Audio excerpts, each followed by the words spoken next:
एक लीडर के तौर पर शब्दों में तो ताकत होती ही है, लेकिन असली असर उन बातों में छिपा होता है जो बिना बोले कही जाती हैं। आज हम बात करने वाले हैं एग्जीक्यूटिव प्रेजेंस के बारे में, और ये भी जानेंगे कि कैसे नॉन वर्बल इशारे यानी हमारी बॉडी लैंग्वेज हमारे प्रभाव को पूरी तरह से बदल सकती है। जरा एक पल के लिए इस सवाल पर गौर कीजिए। जब कोई लीडर किसी कमरे में दाखिल होता है या बोलना शुरू करता है, तो क्या माहौल में कोई बदलाव आता है? क्या लोगों का ध्यान फौरन उनकी तरफ खिंच जाता है? बस यही जो काबिलियत है ना, यही एग्जीक्यूटिव प्रेजेंस की बुनियाद है। तो ठीक है, चलिए समझते हैं कि ये है क्या। एग्जीक्यूटिव प्रेजेंस को अक्सर ग्रेविटास या फिर वाव फैक्टर भी कहते हैं। देखिए, यह कोई टाइटल या पोस्ट नहीं है, बल्कि एक ऐसी क्वालिटी है जिसे महसूस किया जा सकता है। ये वो एहसास है जो लोगों को बताता है कि सामने वाला इंसान कॉन्फिडेंट है, भरोसे के लायक है और हालात उसके कंट्रोल में हैं, और ये सब बिना एक लफ्ज कहे। आज की इस मास्टर क्लास में हम इन 5 जरूरी हिस्सों पर फोकस करेंगे। शुरुआत होगी मन और शरीर के गहरे कनेक्शन से। फिर समझेंगे कि पोस्चर और हाथों के इशारों में कितनी ताकत होती है। हम उन आम गलतियों पर भी नजर डालेंगे जो हमारे अधिकार को कम करती हैं। और आखिर में साइलेंट अथॉरिटी यानी मौन अधिकार की कला सीखेंगे। तो चलिए पहले हिस्से से शुरू करते हैं। ज्यादातर लोग ये सोचते हैं कि बॉडी लैंग्वेज दूसरों के लिए होती है, ऑडियंस के लिए, लेकिन इसकी असली पावर तो खुद को बदलने में है। ये सिर्फ कोई बाहरी दिखावा नहीं है, बल्कि ये अपनी अंदरूनी हालत को बदलने का एक जबरदस्त टूल है। आप देखिए, इस स्लाइड में जो बात है वो बहुत दिलचस्प है। ये एक पावरफुल साइकोलॉजिकल फीडबैक लूप के बारे में बताती है।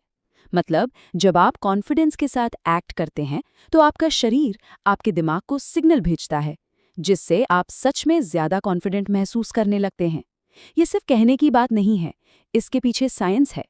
और यही बात हमें सीधे पावर पोज की थ्योरी पर ले आती है। इसे सोशल साइकोलॉजिस्ट एमी कडी, डेना कार्नी और एंडी याप ने काफी पॉपुलर किया था। उनकी रिसर्च बताती है कि सिर्फ 2 मिनट के लिए एक पावरफुल पोज में खड़े होने से आपके दिमाग की केमिस्ट्री और आपके बर्ताव में बड़े बदलाव आ सकते हैं। तो भाई, इसके पीछे का साइंस क्या है? रिसर्च से ये पता चलता है कि पावर पोज करने से टेस्टोस्टेरोन यानी वो हार्मोन जो डोमिनेंस से जुड़ा है, बढ़ सकता है, और कॉर्टिसोल जो स्ट्रेस वाला हार्मोन है, उसे कम कर सकता है।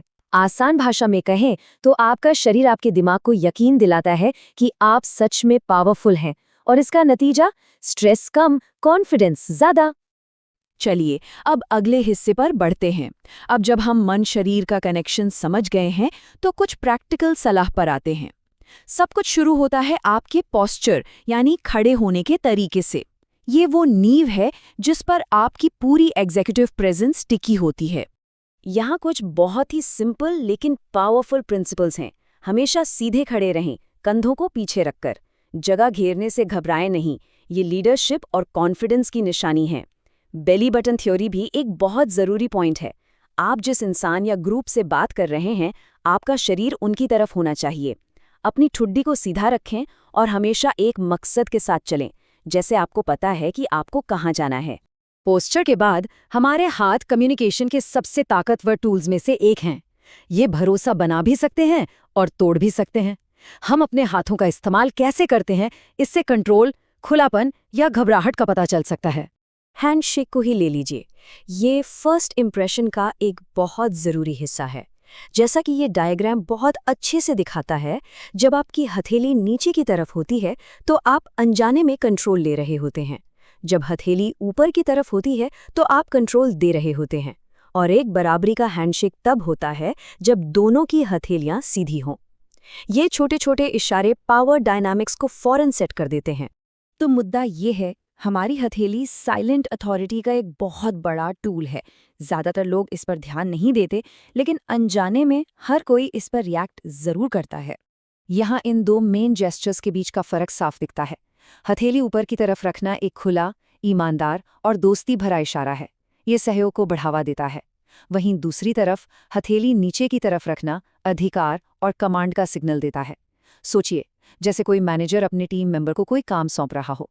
ये एक छोटा सा बदलाव है, लेकिन इसका असर बहुत बड़ा होता है। हाँ बिल्कुल, और भी पॉजिटिव जेस्चर्स हैं। स्टीपलिंग, जिसमें उंगलियों के टिप्स एक दूसरे को छूते हैं, ये कॉन्फिडेंस की एक क्लासिक निशानी है। खुले इशारे ईमानदारी दिखाते हैं, और जब आप बोल नहीं रहे हों तब हाथों को आराम से साइड में रखना एक शांत कंट्रोल को दिखाता है।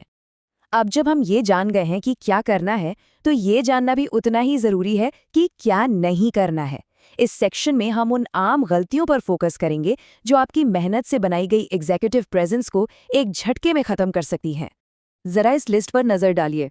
फिग लीफ पोज, यानी दोनों हाथों को सामने की ओर पकड़ना, ये घबराहट और इनसिक्योरिटी का सिग्नल है। उंगली दिखाना बहुत अग्रेसिव लगता है और हाथ बांधकर खड़े होना आपको डिफेंसिव और क्लोज्ड ऑफ दिखाता है। और हाँ, बार बार चेहरे या गर्दन को छूना और बेचैनी में हिलते डुलते रहना भी कॉन्फिडेंस की कमी को साफ साफ दिखाता है। ये एक परफेक्ट उदाहरण है। गर्दन को छूना या खरोचना एक ऐसी हरकत है जो लोग अनजाने में तब करते हैं जब वो स्ट्रेस में या किसी बात को लेकर अनिश्चित होते हैं। भले ये शब्द कितने भी कॉन्फिडेंट क्यों ना हो, ये एक छोटा सा इशारा आपकी पूरी बात का असर कम कर सकता है। ठीक इसी तरह मुट्ठियां भींचना या टेबल को कसकर पकड़ना अंदरूनी तनाव का सिग्नल है। इससे आप डिफेंसिव या यहाँ तक कि गुस्से में भी लग सकते हैं, जो दूसरों को आपसे खुलकर बात करने से रोकता है। ये एक फिजिकल और साइकोलॉजिकल दोनों तरह का बैरियर बना देता है। अच्छा, तो अब हम अपने आखिरी और सबसे एडवांस्ड हिस्से पर आ गए हैं। जिन लोगों ने बेसिक सीख लिए हैं, उनके लिए ये सेक्शन साइलेंट अथॉरिटी की कला में महारत हासिल करने में मदद करेगा। ये वो बारीकियां हैं जो वाकई में महान लीडर्स को बाकियों से अलग करती हैं। ये एक बहुत ही जरूरी नियम है। असली ताकत दिखावा नहीं करती। जो लोग कंट्रोल में होते हैं वे शांत होते हैं। उनके जेस्चर्स कम लेकिन बहुत सोचे समझे और पर्पसफुल होते हैं।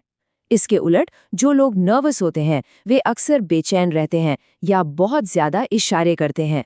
याद रखिए, कम मूवमेंट मतलब ज्यादा पावर। अब एक बहुत ही पावरफुल टूल की बात करते हैं, मिररिंग। इसका मतलब है तालमेल बिठाने के लिए धीरे से दूसरे इंसान की बॉडी लैंग्वेज की नकल करना। लेकिन जैसा कि स्लाइड में लिखा है, इसे बहुत सावधानी से इस्तेमाल करना पड़ता है। यहीं पर मिररिंग का विरोधाभास सामने आता है और इसे समझना बहुत जरूरी है। जब आप अपने बराबर वाले या जूनियर की नकल करते हैं तो इससे कनेक्शन और भरोसा बनता है। लेकिन अगर आपने अपने बॉस या किसी सीनियर की नकल करने की कोशिश की तो उसे अहंकार या मजाक उड़ाने जैसा समझा जा सकता है, जो करियर के लिए खतरनाक हो सकता है। हम इस पावरफुल सोच के साथ इसे खत्म करते हैं। आखिर में शब्द तो धोखा दे सकते हैं, लेकिन बॉडी लैंग्वेज अक्सर उस सच्चाई को सामने ले आती है जो छिपी होती है। ये लीडर्स के लिए एक बहुत ज़रूरी सबक है, न सिर्फ अपनी बॉडी लैंग्वेज को कंट्रोल करना बल्कि दूसरों की बॉडी लैंग्वेज को पढ़ना भी। तो मैं इस आखिरी सवाल के साथ इस चर्चा को यहीं समाप्त करता हूँ। अगली बार जब आप किसी मीटिंग में हों या बस खामोशी से किसी की बात सुन रहे हों तो एक पल रुक के सोचिएगा, उस खामोशी में आपका शरीर क्या संदेश दे रहा है।